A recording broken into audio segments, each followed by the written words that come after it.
मेरा देवर औरतों की मसाज करता और औरतें भी मेरे देवर से खुशी खुशी मसाज करवाती थी।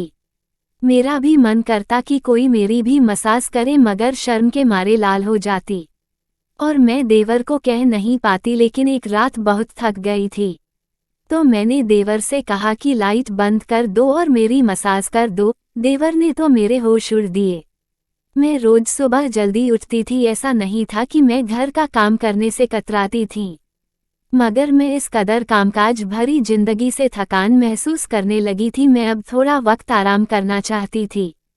पिछले 3 साल से मेरा एक ही रूटीन था और मेरी रूटीन में थोड़ा भी फर्क नहीं हुआ था।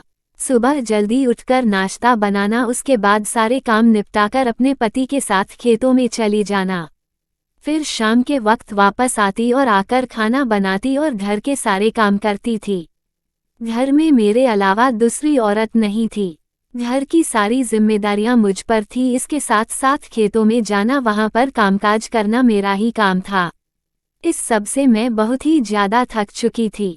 मैं जब सुबह घर से बाहर जाने लगती तो हमारे मोहल्ले की पड़ोस वाले गांव की औरतें मेरे देवर के पास मसाज करवाने के लिए आती थी और रात तक उनका आना जाना चालू रहता था, क्योंकि मेरा देवर घर पर ही रहता था और उसके ऐसे काम से अच्छी खासी आमदनी हो जाती थी। वह बहुत पढ़ा लिखा था और खेतों में काम करना भी अच्छे से जानता था।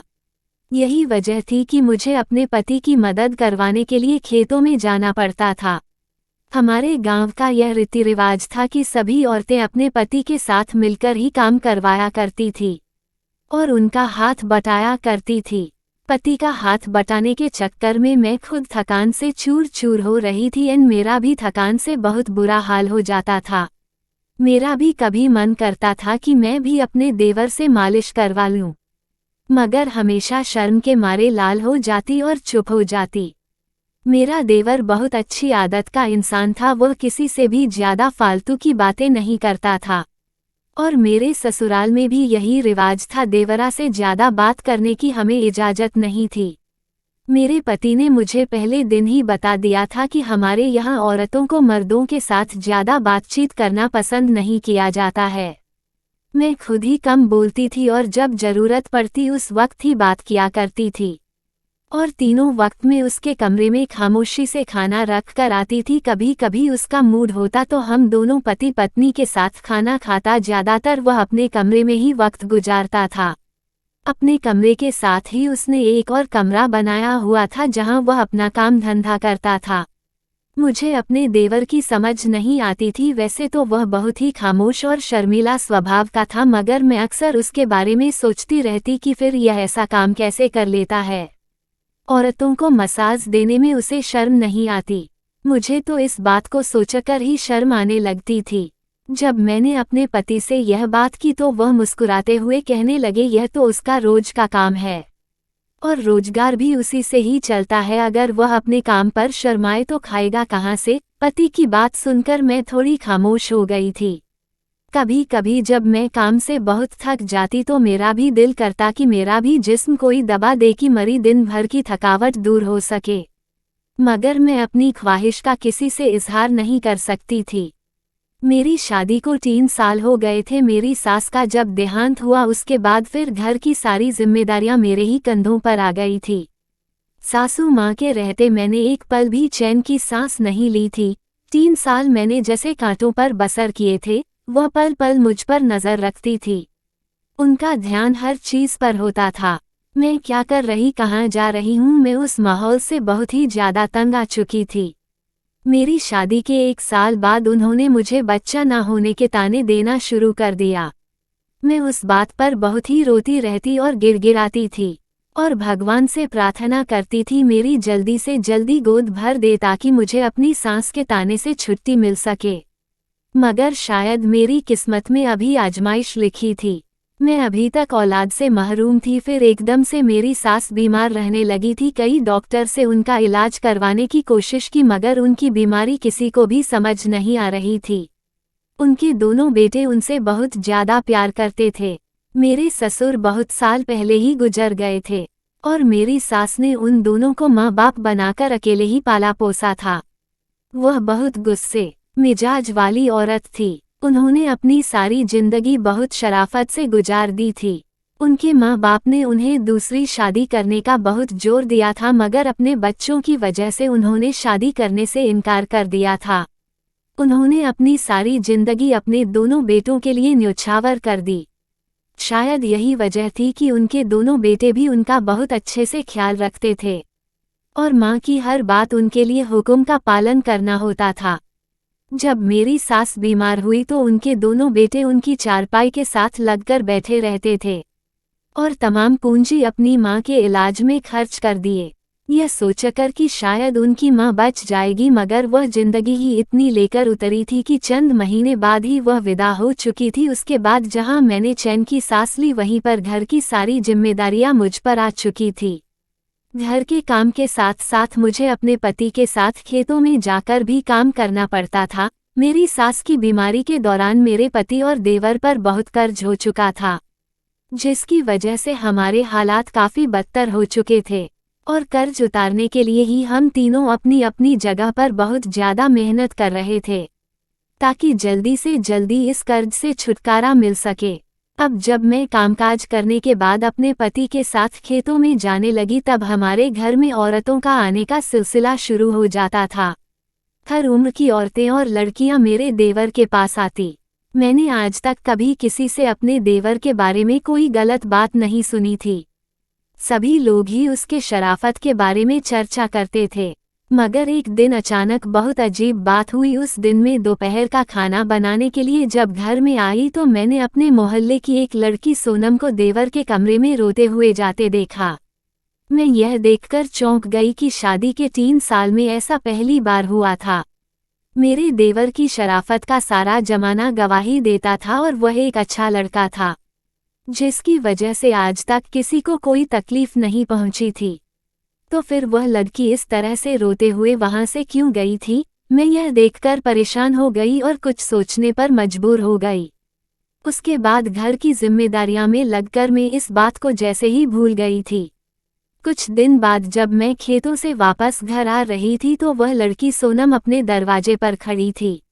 मुझे देखकर वह मेरे साथ इधर उधर की बातें करने लगी। मैं उससे जल्दी जल्दी बातें करके जान छुड़वाकर घर आने के चक्कर में थी, क्योंकि मुझे अभी घर जाकर खाना भी बनाना था और फिर पति को देने के लिए वापस जाना था, मगर वह बातें खत्म करने का नाम नहीं ले रही थी। जब अचानक उसकी एक बात सुनकर मैं चौंक गई। वह मेरे देवर के बारे में बातें करने लगी कि मेरे देवर ने उसके साथ अच्छा नहीं किया। मेरे बहुत बार पूछने पर भी उसने उस बात के बारे में नहीं बताया कि मेरे देवर ने क्या किया। इतनी बात कहने के बाद वह अपने घर वापस चली गई और मैं उसके बारे में सोचते हुए घर वापस आ गई। मैं उस बात से परेशान हो चुकी थी कि ना जाने क्या बात है। उस दिन वह क्यों रोते हुए वापस जा रही थी? सोनम के कैरेक्टर के हवाले से हमारे मोहल्ले उसे ठीक नहीं समझते थे। अक्सर मेरे पति उस लड़की सोनम के बारे में बात करते थे कि सोनम की वजह से मोहल्ले का माहौल खराब हो रहा था, मगर मैं नहीं जानती थी कि आखिर ऐसी क्या वजह है। वह सोनम के बारे में ऐसा क्यों कहते हैं? मेरा मोहल्ले की किसी औरत से इतना मिलना जुलना नहीं था, ना ही किसी के साथ उठना बैठना था कि मुझे ऐसी मसालेदार और चटपटी बातें सुनने को मिलती। इस बात को मैंने अपने पति के साथ करने के बारे में सोचा, मगर वही कमजोर याददाश्त के थे। जब तक मेरे पति के आने का वक्त हुआ तब तक घर की जिम्मेदारियां में मैं इस बात को जैसे भूल गई थी कि मुझे उनसे कोई बात करनी थी। दिन इसी तरह से तेजी से गुजरने लगे थे और उस दिन हम दोनों पति पत्नी खेत में काम कर रहे थे कि अचानक से पड़ोस का एक आदमी भागता वहां आया और हमें जल्दी से घर वापस चलने के लिए कहने लगा। हम दोनों यह सुनकर परेशान हो गए थे, न जाने क्या बात हो गई होगी। तेज कदम उठाते हुए हम दोनों घर वापस आए तो बहुत ज्यादा औरतों की भीड़ लगी हुई थी और मर्द वहां पर इकट्ठे हुए थे और ऊंचा ऊंचा बोलने की आवाज भी साफ सुनाई दे रही थी। जब हम दोनों अंदर घर में दाखिल हुए तो सामने का मंजर देखकर हैरान रह गए।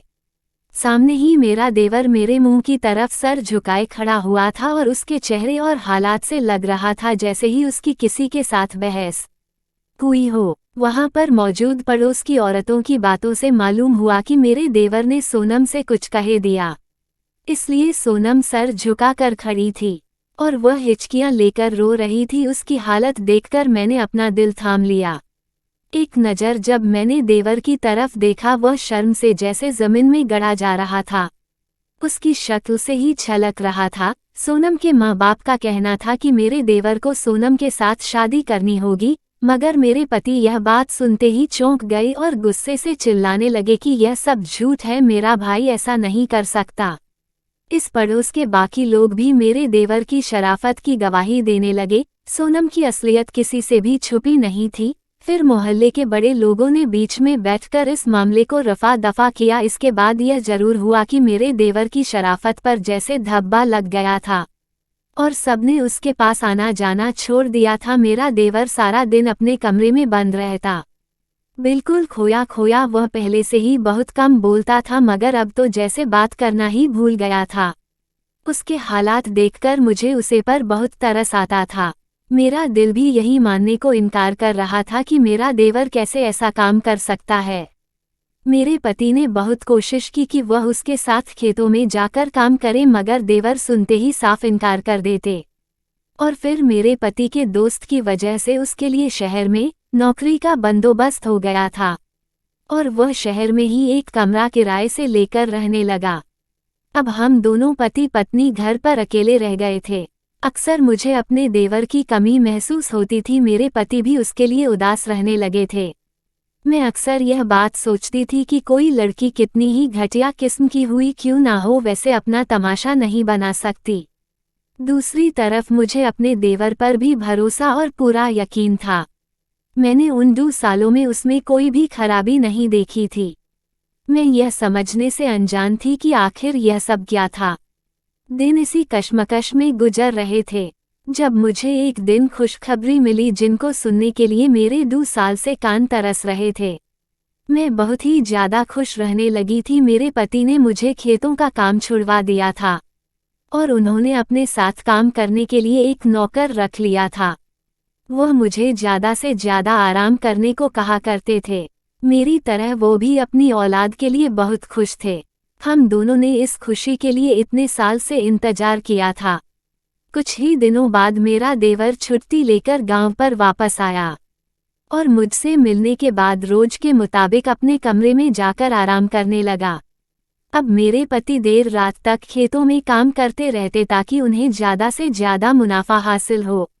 अब मेरी होने वाली औलाद की वजह से उन पर जैसे जिम्मेदारियां और बढ़ गई थी। मैं अब सिर्फ घर के कामकाज से ही बहुत थक जाती। थकावट की वजह से मेरे जिस्म टूटने वाला हो जाता था। उस दिन भी मेरा देवर घर पर था। मुझे उसे मसाज करवाने को कहना था। मेरा जिस्म बहुत थकावट महसूस कर रहा था।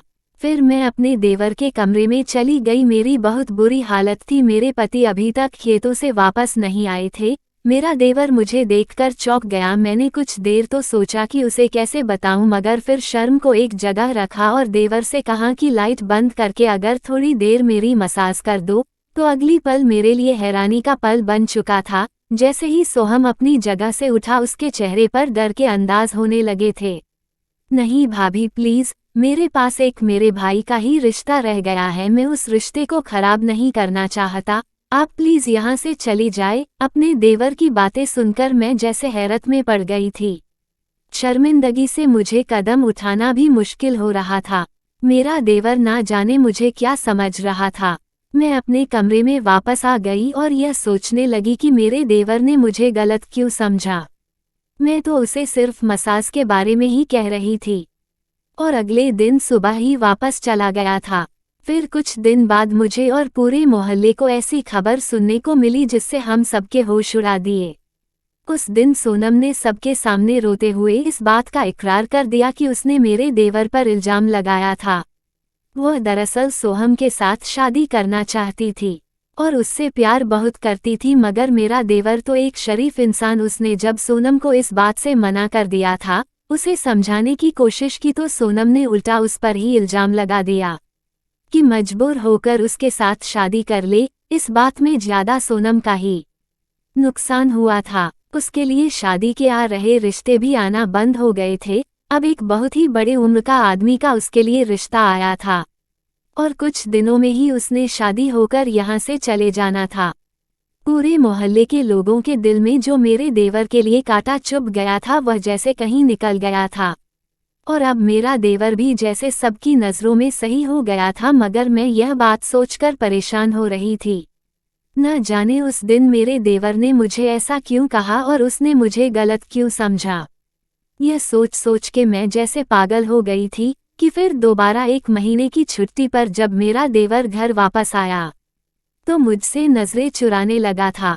मैंने भी उससे बातें करने की बहुत कोशिश की कि आज भी मेरे पति रोज़ की तरह घर से बाहर थे और उन्होंने देरी से आना था। जब मैं अपने देवर के लिए खाना देने उसके कमरे में चली गई तो मुझसे कहने लगा कि मैं आपसे ज़रूरी बात करना चाहता हूँ। भाभी, उस दिन जो कुछ भी हुआ मैं उसे पर शर्मिंदा हूँ। दरअसल सोनम की वजह से मेरे दिमाग की हालत बहुत ज़्यादा खराब हो गई थी। मुझे ऐसा लग रहा था जैसे हर औरत मर्द पर इल्ज़ाम लगा देगी, मुझे सबकी नज़रों में मुजरिम ठहरा देगी। यही वजह है कि ना समझीन में मेरे मुंह से आपके लिए ऐसी बातें निकल गई। आप प्लीज़ मुझे माफ़ कर दे, मैं जो इतने दिनों से इसी कश्मकश में गिरफ्तार थी, शर्मिंदगी से खुद से नज़र चुराए फिरती थी। अपने देवर के इस बात पर जैसे मैं भी बड़े दिनों के बाद खुले दिल से मुस्कुराई थी और उसे कहा कि मैं तुम्हारे दिमाग की हालात समझती हूँ और मैं तुमसे नाराज नहीं हूँ। वह भी जैसे मेरी बात सुनकर हल्का फुल्का सा हो गया और फिर वापस चला गया। अब उसने अपने ऑफिस की एक लड़की को पसंद कर लिया था और उसके साथ ही शादी करना चाहता था। हमें भला इस पर क्या एतराज हो सकता था। हमारे लिए यह काफ़ी था कि वह अपनी जिंदगी में खुश रहे और मगन रहे। हमने उसे खुशी से इजाज़त दे दी, पर उसकी एक शर्त थी कि जब उसका भतीजी इस दुनिया में आएगा तो वह तभी शादी करेगा।